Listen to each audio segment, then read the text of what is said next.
Bonjour à tous, la nutrition dans la paracha. Après une pause assez longue via Corona, on reprend Baruch Hashem pour cette semaine parachat Nasso. Regardez ce que la Torah nous dit. On est dans le livre de Bemidbar, Perek He, 5e chapitre, Pasuk Yudalef, Pasuk 11. Vaidaber Adonai el Moshe lemor. Dieu dit à Moshe en disant, Daber el ben Israël va marta alem, ish ish ki tiste ishto umar alabo mal. Si une femme entre guillemets, sota mina derer, ça veut dire qu'elle s'écarte du chemin de son mari, donc vous avez compris ce que je veux dire. Veshachav ish ota, et donc, etc., etc. Je ne vais pas rentrer dans tout le thème et le texte, puisque le texte est connu, mais je veux m'attarder sur un pasouk intéressant. Pasouk Tedvav, pasouk numéro 15. La Torah nous dit une chose suivante. Après que l'homme ait des soupçons, ce qu'on appelle, il y a deux niveaux. Il y a Ruach Kina Vekinet Ishto, s'il a été jaloux de sa femme et il a un soupçon. Il y a Ede Kina et Ede Stira.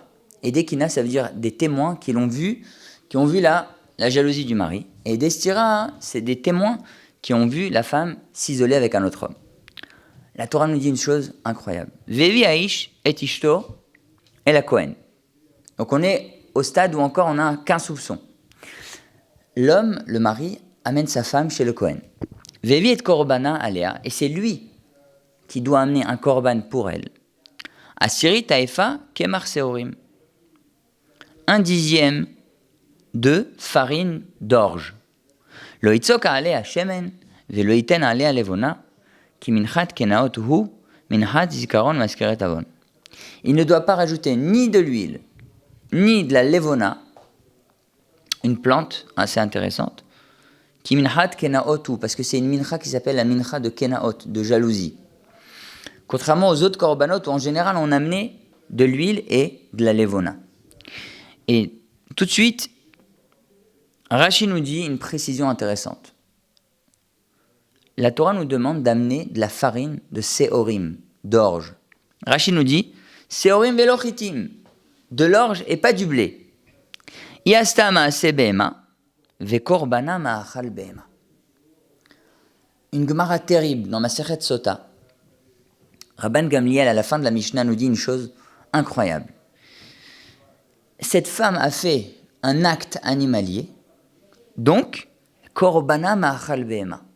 Son korban, que son mari amène, même pas elle, ma'achal behema doit être un aliment animalier. Mida keneged mida. Ça va plus loin que ça. On parle de la nutrition dans la paracha, donc on va expliquer quelle est la spécificité de l'orge relativement aux autres céréales, ou au blé par exemple. Dans la Torah, quand on nous parle des 7 fruits d'Israël, on nous dit la chose suivante. Eretz chita ou seora, gefen ou teena verimon, eretz zet shemen ou dvash.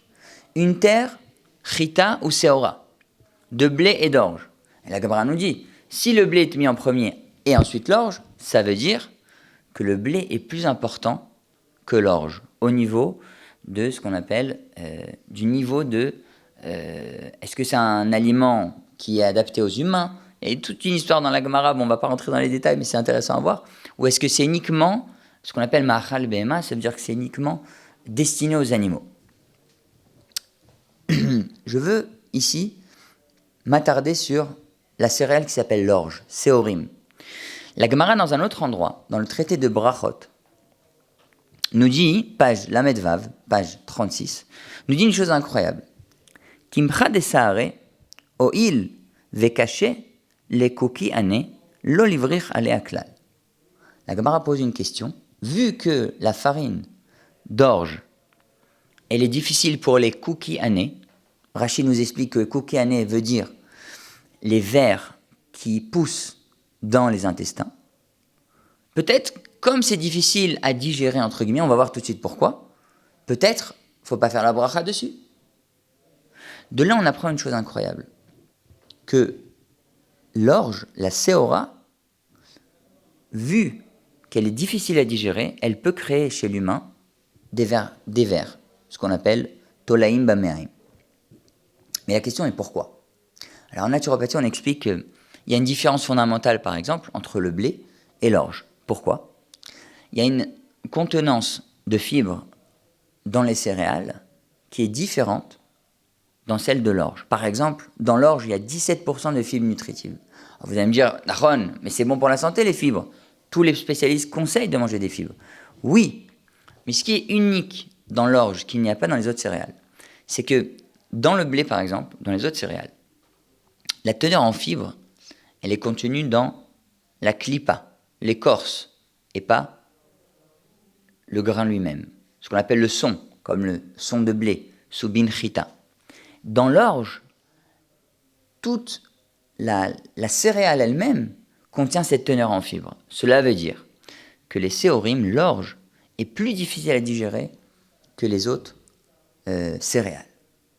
De là, on apprend que si on a une mauvaise digestion, puisqu'on a mangé trop de fibres, et que les fibres ont une tendance à absorber l'eau, on va avoir une mauvaise digestion, et ce qui peut, avec le temps, créer même des vers dans l'intestin. Alors, on comprend maintenant pourquoi la Torah nous a dit, dans le korban de la femme sota, d'amener d'afka, de l'orge, et pas autre chose. Plus tard, on verra que la femme sota, évidemment, si Chaz v'Shalom elle a fauté, son ventre gonflera. Pourquoi ? Parce qu'elle a mangé des séorim, mais elle a mangé de l'orge. Et cette orge qui est difficile à digérer va faire après éclater son ventre, si on peut s'exprimer ainsi. Voilà, la reprise, la nutrition dans la paracha. Shabbat Shalom à tous, que des bonnes nouvelles.